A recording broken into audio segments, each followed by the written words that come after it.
여러분, 요새 전문가들이 유튜브에 나와서 노후에 필요한 한 달 생활비가 얼만지 알려주는 영상을 혹시 본 적이 있으신가요? 하지만 이상하게도 그런 영상에 출연하는 전문가들은 한 달 생활비가 부부 기준 600만 원 이상은 필요하다는 등의 너무 많은 비용을 이야기합니다.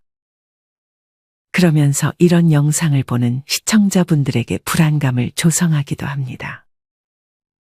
전문가분들이 물론 통계를 바탕으로 얘기를 하겠지만 사실 돈은 쓰기 나름인 것입니다.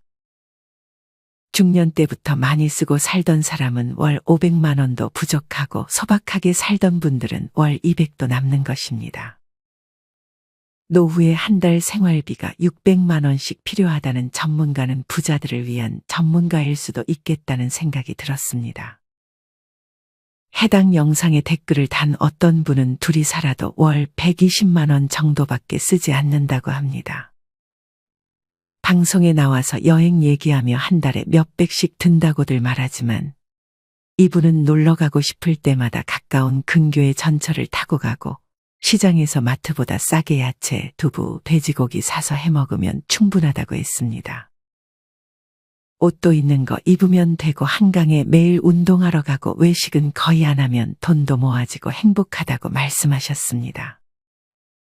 전문가들의 말처럼 과연 노후 월 생활비로 4에서 500 정도 쓰는 사람이 전체의 5%가 될까 싶습니다. 또한 노후 준비로 최소 10억이 필요하다는 말이 나온 적도 있었습니다. 이런 영상들은 많은 분들에게 겁을 주는 것 같습니다. 이렇게 월 300만 원이니 500만 원이니 하는 것보다는 자기 형편에 맞게 노후의 삶을 준비하는 것이 더 중요합니다. 그리고 여기서 추가로 노후에 가장 좋은 재테크인 건강관리만 잘 신경 써주면 충분히 적은 금액으로도 노후를 잘 보낼 수 있지 않을까 생각합니다. 건강관리만 잘하고 쓰기 나름인 돈을 잘 관리해서 사용한다면 전문가들이 말하는 한 달 비용의 반의 반만으로도 충분히 생활이 가능할 수 있습니다. 실제로 은퇴한 분들 중에 아프지만 않는다면 노후 생활비가 생각보다 적다는 말을 하는 분들이 많았습니다.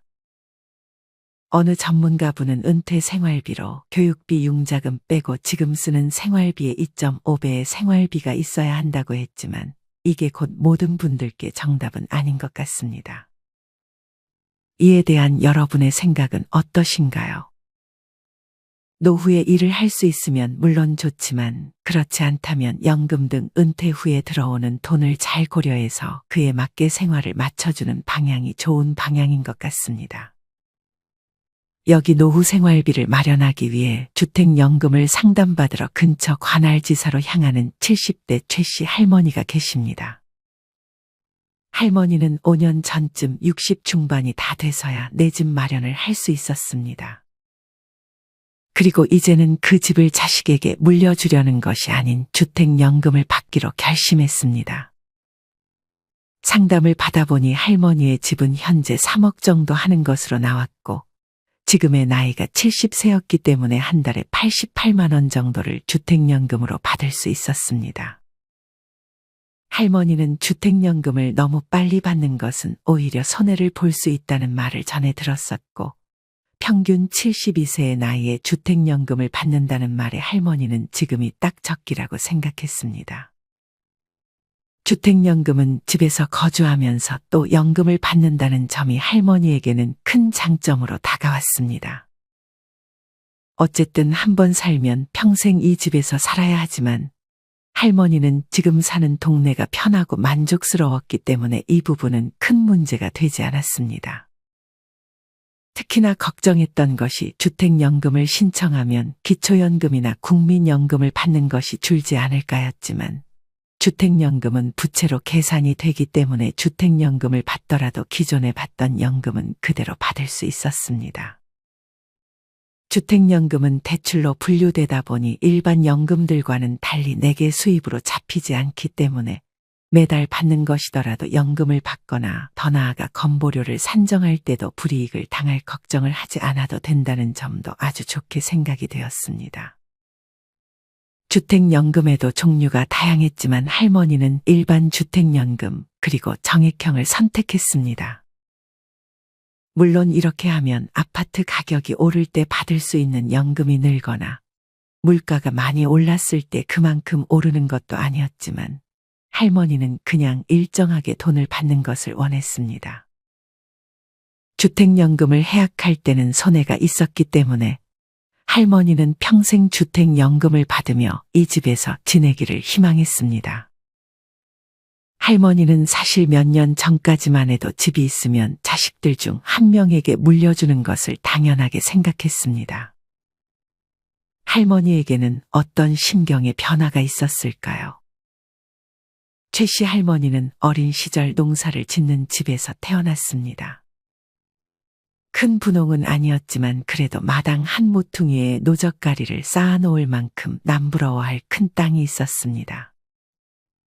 최 씨는 7남매 중 둘째로 태어나 부모님이 일을 나가면 동생들을 돌봤습니다. 최 씨가 대부분의 동생들을 업어서 키웠는데 동생들을 업다 종종 떨어뜨리기도 해서 동생들이 땅에 머리를 부딪힐 때면 야단을 많이 맞기도 했습니다. 최 씨는 초등학교를 1, 2년 정도 다니다가 부모님의 농사일을 돕고 동생들을 돌봐야 하는 시간도 빠듯해서 학교를 그만둘 수밖에 없었습니다. 그렇게 시간이 흘러 예전 시절이 그랬듯 부모님은 큰 땅을 맏아들에게 물려주었고 최 씨는 중매로 다른 지역에 시집을 가게 되었습니다. 말은 별로 없었지만 다정했던 남편과 함께 이남 일녀를 낳아 최 씨는 열심히 살았습니다. 최 씨의 남편의 일의 특성상 이사를 많이 해야 했기에 할머니의 가족은 한동안 월세 생활을 해야 했습니다. 이후 불행히도 최 씨의 남편은 새벽에 출근을 하던 도중에 눈길에 미끄러진 차량을 세우려다 뒤따라오던 제설차에 치여 세상을 떠나게 되었습니다. 아이고, 당신 없이 어찌 살라고 이리 먼저 가버리시나요? 할머니는 한동안 일을 하지 않으면 견딜 수 없을 정도였습니다. 그래서 할머니는 그 당시 낮에도 밤에도 일을 했습니다. 낮에는 리어카를 끌며 시장 근처에서 야채를 팔았고 밤에는 국수집에서 일을 했습니다. 다행히 자식들은 그맘쯤 결혼을 하거나 서울로 상경에 생활하는 등 출가한 상태였기 때문에 할머니는 그렇게 일을 할 수 있었습니다. 하지만 서울로 간 둘째 아들을 지원하는데 많은 돈이 들어갔습니다. 변호사 시험을 준비했던 둘째 아들이 공부에 매진할 수 있게끔 할머니는 지원을 아끼지 않았습니다. 첫째 아들도 결혼해 집을 마련하는데 큰 돈을 보태주었습니다. 아들들은 살기 바빴고 그나마 근처에 사는 딸만이 할머니를 챙길 뿐이었습니다. 딸은 아무리 엄마가 오빠들에게만 지원을 해줘도 크게 불평하지 않았습니다. 오빠 서울에서 힘들겠네. 내 걱정 말고 오빠 먼저 챙겨줘. 내가 너 하나는 정말 잘 키운 것 같네. 고맙다, 우리 딸. 항상 막내딸은 자기보다는 오빠들을 먼저 챙겨주고 걱정해주는 착한 딸이었습니다. 할머니는 그런 딸에게 항상 미안함과 고마움을 가지고 있었습니다. 이렇게 일을 열심히 했지만 자식들 뒷바라지를 계속했던 탓에 많은 돈을 모으지는 못하긴 했어도 할머니는 열심히 저축을 했습니다. 그렇게 할머니는 60대 중반의 나이에 집을 마련했습니다. 할머니는 예전부터 이곳저곳 떠돌아다니며 월세로 집을 전전하는 것에서 벗어나 드디어 집을 마련한 것에 큰 만족감을 느꼈습니다. 이 당시 주택 가격이 높았던 것은 아니지만 그래도 집을 마련한 것이 너무 뿌듯했습니다. 할머니는 어릴 적 자연 근처에서 살았었기 때문에 전원 생활에 미련은 없었습니다. 전원 생활에 좋은 점도 있었지만 벌레도 많고 한 것보다는 그냥 병원 가까이 위치하고 산책로도 있고 주변에 마트나 시장도 있는 지금 집이 너무 좋았습니다. 할머니는 지속적으로 야채를 팔았지만 점점 몸이 한 군데씩 아파오기 시작해 이 일을 언제까지 할 수 있을지 몰라 두려웠습니다. 할머니는 집에서도 한 달 전기세가 10,000원도 안 나오고 항상 플러그를 뽑아 놓아야 안심이 되었습니다. 그리고 지하철을 공짜로 타며 놀러 가고 싶을 때는 돈 안 들이고 놀러 가기도 했습니다. 둘째 아들은 변호사 시험에 결국 붙지 못했지만 직장에 취직을 했고, 큰아들과 막내딸도 결혼해서 할머니의 마음이 아주 편했습니다. 이제 자기 노후만 챙기면 된다고 생각했습니다. 얼마 후 막내딸의 아들의 돌잔치가 열렸습니다. 모처럼 가족들이 한자리에 모였습니다. 손주는 할머니가 돌잡이 물건으로 넣어놓은 연필을 손에 꼭 쥐었습니다. 이날 할머니는 손주의 재롱을 보며 즐거운 시간을 보냈습니다. 돌잔치가 끝나 할머니가 집으로 가고 얼마 후 딸에게 전화가 왔습니다. 엄마, 아무리 그래도 그렇지. 현우 돌잔치에 달랑 신발 하나가 뭐야? 나한테 해주는 게 그렇게 아까워? 그것도 좋은 거야. 나는 나한테 뭐 하나 좋은 거 사주지도 않고 너네랑 손주들한테만 좋은 거 사는데 뭐가 아까워한다는 거야? 할머니는 처음 보는 막내딸의 모습에 당황했습니다. 딸은 뭐가 마음에 안 들었는지 말을 이어갑니다.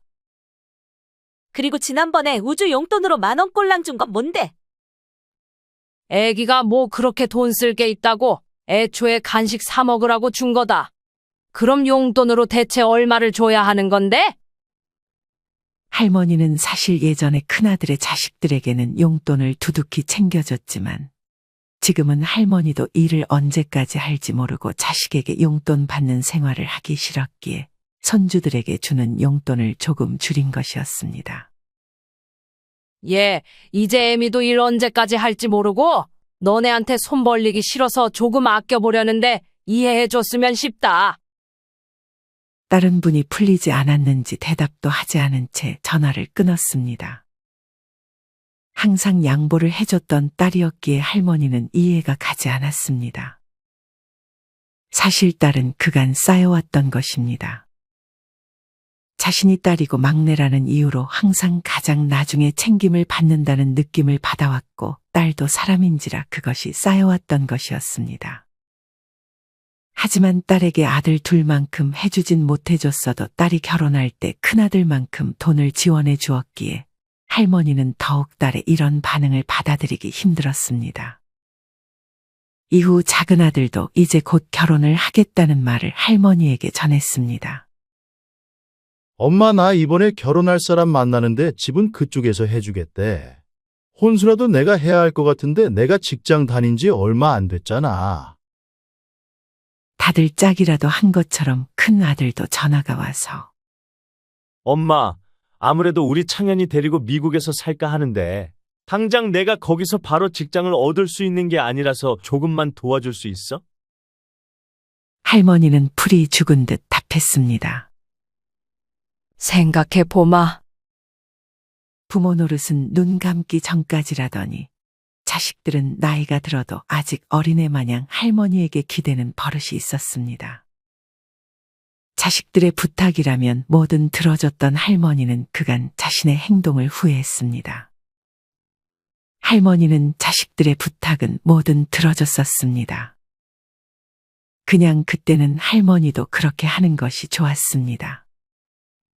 잠깐 서울 집에 좀 와서 손주들 좀 봐달라. 아이 유치원에 데려다 달라 하는 부탁을 할머니도 좋아했고 자식들도 할머니가 그렇게 하는 것을 좋아한다고 생각해 더욱 자식들이 부탁하는 빈도가 늘어간 것이었습니다. 할머니는 주변에서 그리고 방송이나 유튜브를 보며 못 사는 노인들을 보면서 단호하게 자신의 노후는 자신이 챙겨야 한다는 것을 터득한 터였습니다. 하지만 막상 자식들의 부탁을 듣고 나서는 집을 팔아서라도 조금씩 도와줄까 하는 생각을 하지 않았던 것은 아니었습니다. 그래도 일을 하고 있었고 연금을 꼬박 받았기에 집을 팔아도 충분히 살 수 있지 않을까 고민하기도 했습니다. 할머니는 이 집도 자식들 중 한 명에게 물려주는 것을 당연하게 생각했습니다. 하지만 할머니는 두려웠습니다. 내가 일을 더 못하게 되면 나는 자식들에게 용돈을 받으면서 생활해야 하는 건가? 자식들이 내가 아프면 나를 확실하게 챙겨줄까? 와 같은 생각이 들었습니다. 할머니는 단호해져야 했습니다. 그리고 자식들과 상의하지 않고 지금 살고 있는 집을 담보로 주택연금을 신청했습니다. 얼마 후 큰아들이 전화가 와서 엄마, 생각해봤어?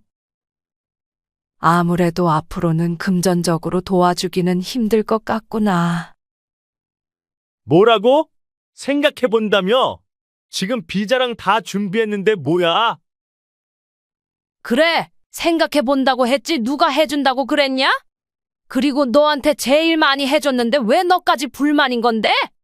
내가 가는 것도 아니고 너가 이제 가장이면 거기서 조금 고생해서라도 돈을 벌 생각을 해야지. 그 나이에도 손 벌릴 생각을 하니? 아들은 화가 났는지 말도 없이 전화를 끊어버립니다. 통화가 끝난 지 채 1분도 되기 전에 작은 아들에게서 전화가 옵니다. 엄마, 내가 한 말 생각은 좀 해봤어. 할머니는 큰아들에게 말했던 그대로 못 도와줄 것 같다며 거절했습니다. 큰아들과의 대화를 듣기라도 한 듯 작은 아들은 큰아들이 했던 말 그대로 하며 같은 반응을 보였습니다. 할머니도 큰아들에게 했던 그대로 손 벌릴 생각 이제는 하지 말라고 단호하게 말했습니다.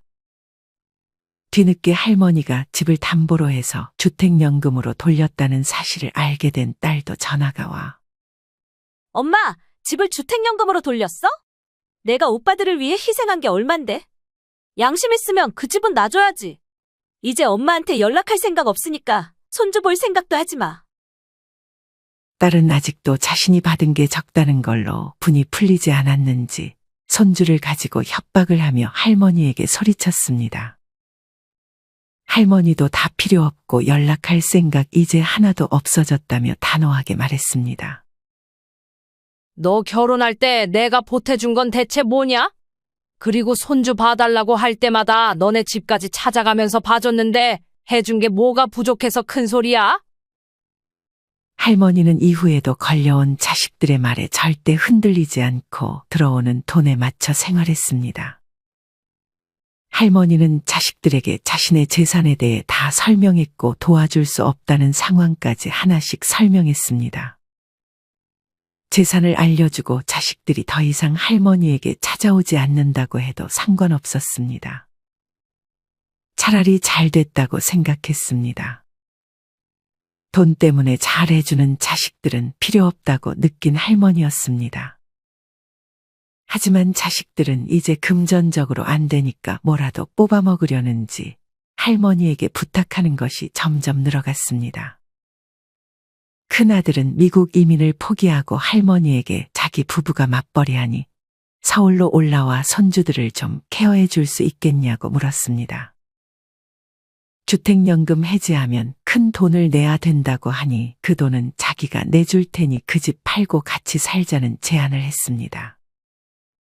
하지만 할머니 지인 중에 이렇게 자기 집을 팔고 아들 부부와 같이 산 사람 치고 잘 사는 사람을 보지 못했습니다.